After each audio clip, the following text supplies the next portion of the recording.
il y a quel mal à vouloir parfaire ce qu'on constate, ce qu'on consente soi-même comme étant mauvais. Monsieur le Président, lorsqu'on a privilégié les intérêts personnels ou les intérêts entre quelques personnes pour nous mettre au travers de l'évolution, parce qu'il s'agit de ça aussi, c'est un instrument de développement, de nous mettre au travers de l'évolution. Lorsque nous refusons de voir que dans notre Constitution, il y a des éléments qui méritent d'être relus.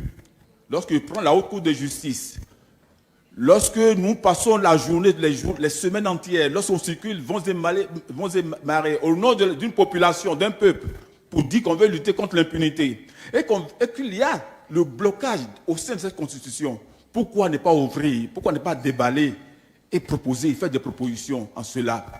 Lorsque les pays qui veulent se développer pour rendre leurs institutions suffisamment fortes, aguerries, comme les cours constitutionnels ailleurs, pourquoi nous ne sommes pas conscients que l'Assemblée du peuple au travail a besoin, n'est-ce pas, d'être revue au Bénin? Pourquoi alors, dans ces actions que nous sommes en train de mener, pourquoi au cours de cette révision des travaux, ou alors au cours de ce débat, pourquoi refuser que des amendements puissent être apportés à un certain nombre de choses? Pourquoi pas ceux-là qui nous parlent chaque fois de nos frères qui sont hors du pays, ceux-là qui sont exilés, ceux-là qui sont à côté de nous, non administrés. Pourquoi ne pas envisager des conditions d'allègement de l'amnistie? Ça peut se faire en réalisant la Constitution. Ils auraient pu le faire. Où est l'amour pour cela? Mon peuple, le peuple du Bénin, parce qu'à lui aussi on peut s'adresser, le peuple béninois doit savoir qu'ils ont refusé d'apporter le moindre amendement pour alléger leurs conditions de souffrance. Le peuple béninois, pour nous, peuple béninois, je vous en prie. Alors, allez-y, vous avez encore 2 minutes. Peuple de mon pays, nous, députés de la 8e mandature qu'on appelait monocolore, avons apporté et fait ce qui a permis aujourd'hui que nous soyons dans cet hémicycle en train de parler.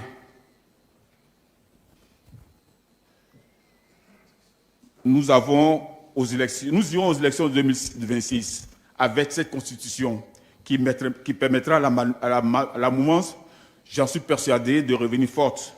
Et plaise à Dieu, les ratifications seront faites, bien sûr dans l'intérêt du peuple béninois. Car comme on le dit souvent dans cette salle, dans cet hémicycle, la roue tourne et elle tournera. Et très bien alors, dans le sens de l'évolution du développement de notre pays. Mais encore, on dit souvent, lorsque l'enfant qui refuse que sa maman dorme, se prive aussi du sommeil. Nous allons, Arouavoye Blais l'a dit, puisque ça n'a pas été fait aujourd'hui, rien ne nous empêchera de trouver les voies et moyens pour que nous puissions avoir des élections inclusives et transparentes, et que les meilleurs, les gagnants, soient nous, parce que nous sommes du côté du grand peuple. Merci, Président. En votant contre cette loi, j'ai voulu faire respecter à un éminent professeur de droit qui hier a bien enseigné, qui hier a bien sensibilisé les populations, les politiciens, qu'en déplaçant une virgule d'une constitution, que cela donne à une nouvelle république. Et c'est bien heureux que cet éminent professeur de droit soit encore là en place et au cœur de la politique béninoise. Et je voudrais que ce vote, ce professeur de droit, ce éminent professeur de droit, ce soit le résultat qui est aujourd'hui voté à cette assemblée-là. Je crois que vous connaissez très bien de qui je parle. Il s'agit du professeur Diobeno. En votant contre je voudrais dire qu'en politique, le pouvoir est comme un boubou blanc. Si nous tentons de le tacheter aujourd'hui, demain, on le portera. Et je pense qu'aujourd'hui, c'est ça la réalité. Le 22 janvier, Monsieur le Président, nous avons été reçus par le Président de la République, son excellent Patrice Talon. Et il a martelé qu'il ne souhaiterait pas la révision de la Constitution. Et à sa récente sortie de presse, conférence de presse, à la conférence de presse, il a bien martelé. Et ça a été bien diffusé dans toutes les langues, qu'il n'est pas demandeur d'une quelconque révision de la Constitution. À cet effet, sur le terrain, dans nos circonscriptions, nous avons fait aussi une sortie. Les populations nous ont posé des questions entre le président de la République et les députés, qui est en train de mentir, qui est en train de tromper le peuple, puisque le président a dit qu'il est contre la Constitution et il est contre la révision de la Constitution. Et il y a une révision de la Constitution qui est en cours. Pourquoi cela? Nous n'avons pas pu apporter la réponse. Nous leur avons dit, lorsque nous allons retourner, nous allons apporter, nous allons voir en réalité entre le président et les députés auteurs de la question qui dit la vérité et qui ment. Moi, je pense qu'aujourd'hui, nous avons apporté à Monsieur le Président la réponse correcte. Et je suis sûr qu'il pourra dormir sous ses lauriers ce soir. Parce qu'on a fait sa volonté. Moi, je pense qu'on a fait sa volonté. Parce que ça lui permet de respecter la Constitution. Ça lui permet de ne pas faire le parjure à la Constitution. Et pour cela, c'est pour ça que moi, je me suis associé aux autres pour voter le rouge, pour que le président ait ce qu'il est en train de souhaiter. Merci, Monsieur le Président. N'avons-nous pas mieux à faire ici à l'hémicycle plutôt que de nous fatiguer avec cette affaire dont le chef même n'est pas d'accord? Monsieur le Président, nous avons voté contre la recevabilité de cette loi parce que toutes les conditions républicaines ne sont pas réunies pour y aller. Et moi, personnellement, j'ai voté contre afin d'être en phase avec le chef de l'État dont tout le monde connaît sa position. Je veux aider le président Patrice Talon à respecter sa parole cette fois-ci. Je veux l'aider à restaurer auprès du peuple béninois la sacralité de la parole du chef.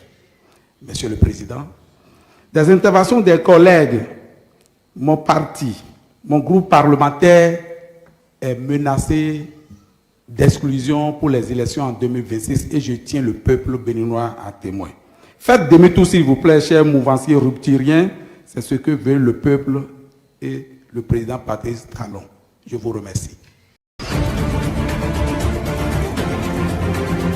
Après la phase de sensibilisation, la police républicaine passe à l'action. La répression des infractions au code de la route débute ce vendredi 1er mars 2024. La vaste opération couvre toute l'étendue du territoire national. Elle vise à renforcer la sécurité publique, réduire les accidents de circulation et améliorer le taux d'élucidation de certaines enquêtes. Le constat est tangible ce matin dans les rues à Cotonou.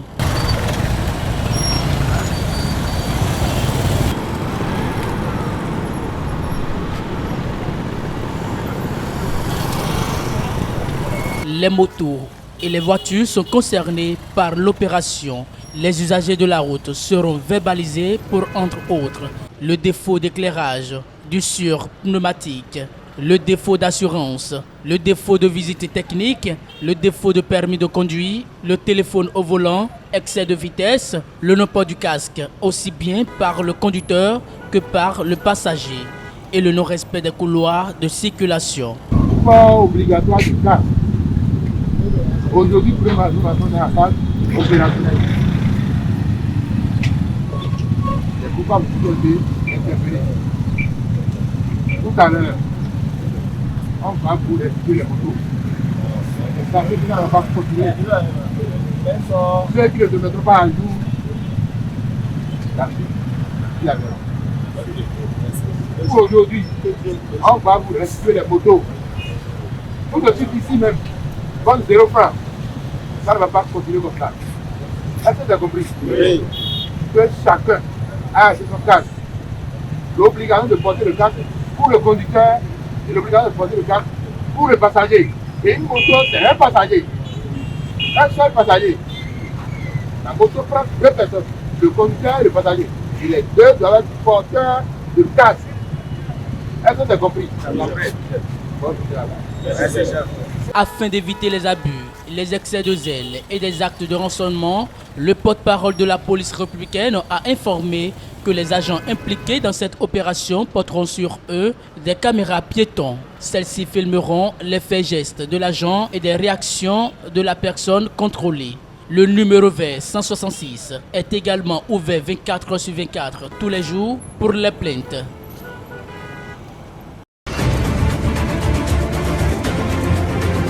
Ils sont nombreux, conducteurs de ZEM et passagers, à venir se procurer un casque, dispositif ayant pour vocation de protéger la tête du motocycliste ou du passager contre les traumatismes crâniens ou dommages qui pourraient survenir en cas d'accident de circulation. Le port de casque est désormais obligatoire au Bénin. C'est une exigence de la police républicaine qui entre dans sa phase active depuis ce vendredi 1er mars 2024 sur toute l'étendue du territoire national. À Lomé tout près, moi j'ai l'habitude d'aller à Lomé, tu ne peux pas monter si un ZEM sans casque. Alors que moi je vois que c'est une bonne chose et je profite de cette occasion pour dire à tous mes frères, mes soeurs d'aller acheter les casques parce que c'est une bonne chose. Et c'est pour notre sécurité aussi. Nous n'allons pas dire qu'avoir deux casques sur sa moto, c'est quelque chose du genre qui est mauvais. Ça, ce n'est pas mauvais.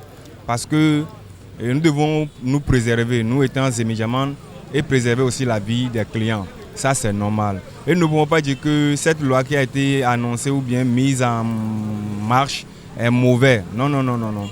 Parce que nous tous, nous sommes citoyens et nous devons respecter la loi. Depuis l'annonce sur l'information là, sur l'information de la casse là, nous les Béninois là, tous les Béninois là, on n'est pas content de ça. Pourquoi? Parce qu'on dit deux casses, tu vas payer une casse, nous les Zemijaman, tu vas payer une casse pour ton client. Mais chacun avec sa tête. C'est chacun avec sa tête. Et de plus encore, combien de clients qui vont prendre la casse, qui vont porter la casse? Combien de clients?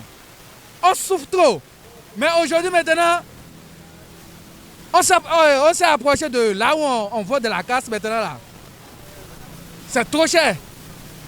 C'est trop cher. Voilà que, est-ce qu'on a de l'économie? On travaille, il n'y a pas d'économie. On est venus de France qui sont en train de vendre, mais c'est un peu cher pour nous. C'est un peu cher. Nous pouvons dire que c'est cher parce que ce qui n'est pas neuf, ils devront voir le prix. Mais l'opportunité fait le larron. Donc eux aussi, ils ont trouvé que c'est dans ces systèmes-là qu'ils peuvent avoir ce qu'ils cherchent. On ne peut pas les condamner. Chacun a son business. Tout le monde ne peut pas accepter pour ça là. Parce que ce qui se passe maintenant là, il y a trop des gens qui sont malins maintenant.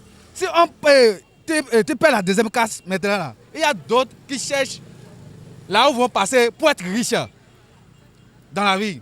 Ils peuvent passer par là, chez, comment on l'appelle, le Zemijaman, et traiter avec lui la casse. Ils peuvent mettre quelque chose dedans. Ils peuvent mettre quelque chose dedans et négocier avec le Zemijaman. Et tous les clients qui vont porter ça là, ça va donner quelque chose à celui qui a commandé le travail. C'est pas bon, c'est pas bon. C'est pas bon. Ça a à revoir. Et pour les clients qui n'ont pas de casque, nous étant Zemijaman, nous devons leur conseiller d'essayer d'avoir leur casque. Nous qui n'avons pas de casque, nous ne devons pas essayer de prendre ceux qui n'ont pas de casque parce que nous savons que c'est du risque. Nous savons que la police peut nous interpeller à tout moment pour ce genre de choses.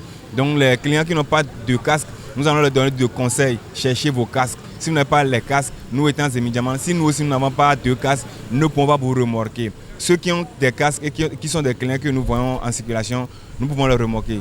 Prends un client qui n'a pas de casque, commencez à esquiver les policiers, commencez à passer par des rues et s'il y a un accident et toi qui as protégé ta tête, tu es survécu, le client est mort à cause de casque. Qu'est-ce qui arrive? Donc tout ce qui se passe aujourd'hui, qui se passe là, ce n'est pas mauvais, c'est normal et nous devons respecter ce qui est en train de se passer. On prie à le gouvernement, soit comment on appelle, à notre président, soit ou bien, comment on dirait, ça va revoir. Ça va revoir. Vu cette hausse du prix des casques que dénonce la population, les autorités compétentes sont invitées à prendre des mesures idoines pour faciliter l'achat à la population.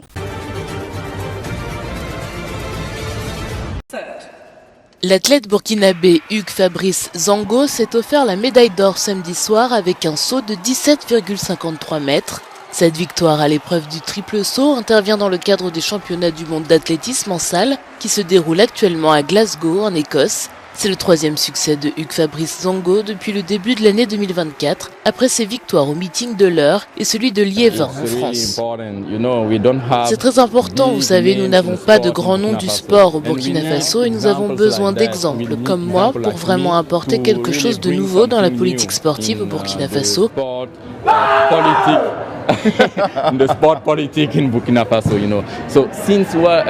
Depuis 2019, lorsque j'ai commencé à gagner des médailles sur la scène internationale, le ministère des Sports a commencé à parrainer de jeunes athlètes. Il commence à faire des choses pour nous.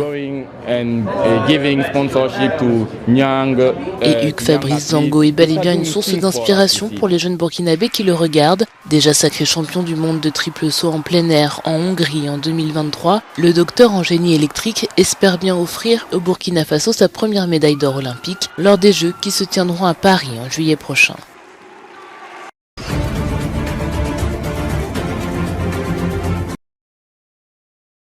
Alors que la République démocratique du Congo cherche à étendre ses activités de forage dans l'ouest du pays, riche en minerais, certaines communautés s'inquiètent de l'aggravation de la pollution. Dans le village de Moanda, les agriculteurs constatent les dégâts que l'exploration pétrolière a causés sur leurs terres. Des récoltes flétries ont notamment coûté cher aux économies de leurs familles. Vous remarquerez qu'il y a de l'eau dans le sol, mais que les feuilles sont jaunes, comme s'il n'avait pas plu, et que tout cela est dû à la pollution. Même au-delà de ces arbres, ici, il y a un puits de pétrole, et là-bas, à 100 mètres, il y en a un autre, et à 500 mètres, encore un autre.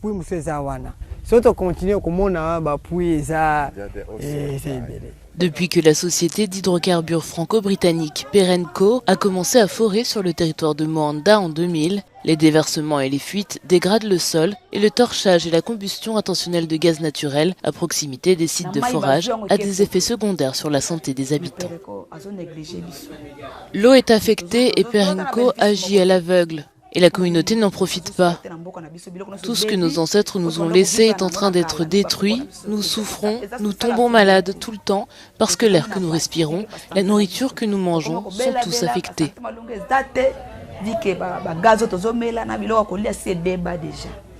Jusqu'à présent, les forages ont été limités à un petit territoire au bord de l'océan Atlantique et au large des côtes, mais cela devrait changer si le gouvernement parvient à vendre aux enchères 30 blocs de pétrole et de gaz répartis dans tout le pays. Le cadre juridique congolais est censé garantir que les communautés sont pleinement consultées sur les investissements et les développements industriels sur les terres. Dans l'ensemble, ces dispositions ne sont pas vraiment respectées.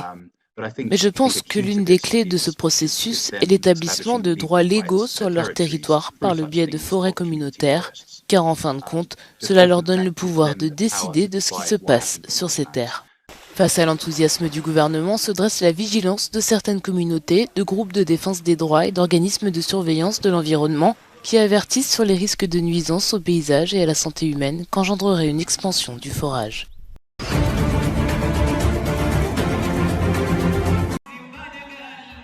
C'est dans une salle pleine que des partisans de l'ancien parti au pouvoir au Tchad, le mouvement patriotique du salut, MPS, 200 autres partis politiques, ainsi que des milliers d'associations se sont réunis pour l'investiture de l'actuel président de la transition tchadienne, Mahamat Kaka Déby.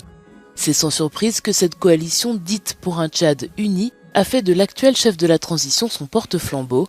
Le candidat dit avoir accepté de se présenter après mûre réflexion. Après une sereine et profonde réflexion, j'ai décidé de donner suite au choix que vous avez porté sur notre modeste personne comme candidat de la coalition pour un Tchad uni.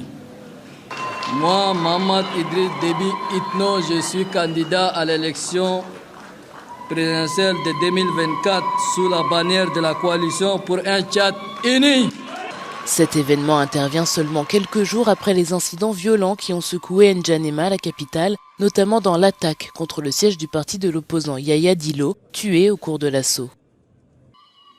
Je vous avoue que je ne me voyais pas candidat tant ma principale préoccupation était de faire aboutir cette transition dans la paix et la stabilité. Dans un Tchad uni et réconcilié, un Tchad où ne plane aucune menace sur son intégrité territoriale, un Tchad débarrassé de toute guerre entre ses fils et un Tchad entier. Pour rappel, la date des élections est fixée au 6 mai prochain alors que le contexte social-politique demeure tendu depuis quelques jours. Internet est de retour après 48 heures de coupure intense et pendant ce temps, la ville est restée sur haute surveillance. L'armée et le gouvernement ayant averti qu'ils mettraient hors de nuire tout ce qui porterait atteinte à la sécurité de l'État.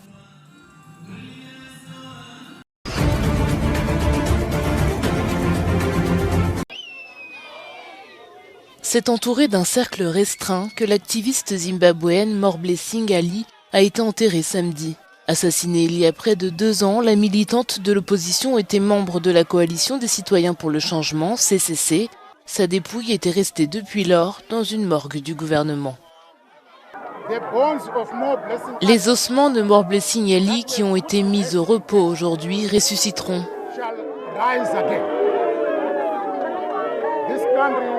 Ce pays sera témoin de la résurrection des os de More Blessing Ali. Sa mort ne sera pas vaine.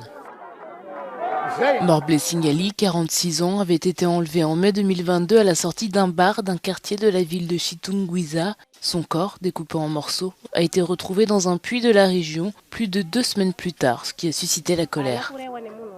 Ma sœur n'a pas été assassinée par une seule personne. Bien sûr, l'un de ses meurtriers, Pius Jamba, est sous les verrous, mais certains de ses complices se promènent toujours librement après avoir tué notre parente, abrégeant ainsi sa vie. Elle menait une vie normale, s'occupait de ses enfants et aidait même tout le monde. C'est tellement douloureux. La peine d'emprisonnement prononcée à l'encontre de ce meurtrier enfermé était trop courte. Nous ne sommes pas contents. Le fonctionnaire Job Sikala a passé près de 2 ans en détention provisoire et a été libéré en janvier de cette année après qu'un magistrat lui a infligé une peine de prison avec sursis, ouvrant ainsi la voie à l'enterrement d'Ali samedi.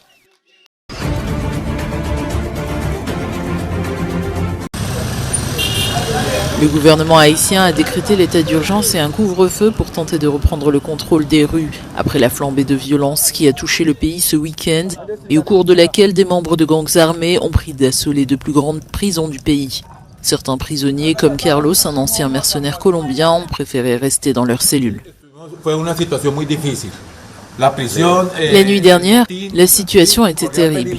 Les émeutes qui ont éclaté dans la prison ont mis nos vies en danger. Nous nous sommes mis à l'abri. Nous avons été la cible de nombreux coups de feu. Nous avons frôlé la mort. Nous, les Colombiens, ne devons rien à personne. Nous sommes restés dans nos cellules. Pourquoi ne sommes-nous pas partis? Eh bien parce que nous n'avons pas besoin de fuir qui que ce soit. Nous ne devons rien à personne. Nous sommes restés ici. Au moins une dizaine de personnes ont été tuées dans cet assaut du pénitencier national de Port-au-Prince. Plusieurs milliers de détenus se sont évadés. Haïti fait face à une grave crise politique, sécuritaire et humanitaire depuis l'assassinat en 2021 du président Jovenel Moïse.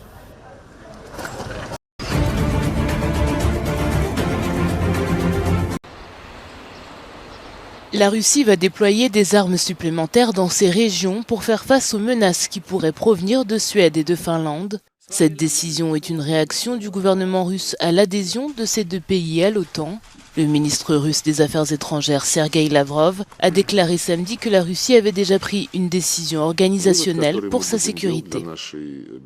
La conclusion que nous tirerons pour notre sécurité est que nous avons déjà pris une décision organisationnelle. Des armes supplémentaires seront localisées, stationnées, déployées sur place. Elles seront adaptées aux menaces qui pourraient apparaître sur le territoire de la Finlande et de la Suède. L'adhésion de la Suède signifie que les membres de l'OTAN entoureront la quasi-totalité de la mer Baltique, stratégiquement importante, qui borde la Russie. Monsieur Lavrov a également commenté la perspective d'un engagement militaire avec l'OTAN après que plusieurs personnalités occidentales ont fait des commentaires sur l'Ukraine et le déploiement des troupes. Il y a beaucoup de matériel analytique au cours des 2 derniers mois que l'Occident semble commencer à comprendre l'inutilité, la futilité et la nocivité de continuer à inciter l'Ukraine à une action militaire. Mais les dernières déclarations à la fois de Macron et du secrétaire américain à la Défense Lloyd Austin et la conversation des généraux allemands indiquent encore que le parti de la guerre ne veut pas changer son cours vers l'infliction d'une défaite stratégique à la Russie sur le champ de bataille. Le Kremlin a prévenu que si l'OTAN envoyait des troupes de combat, un conflit direct entre l'Alliance et la Russie serait inévitable.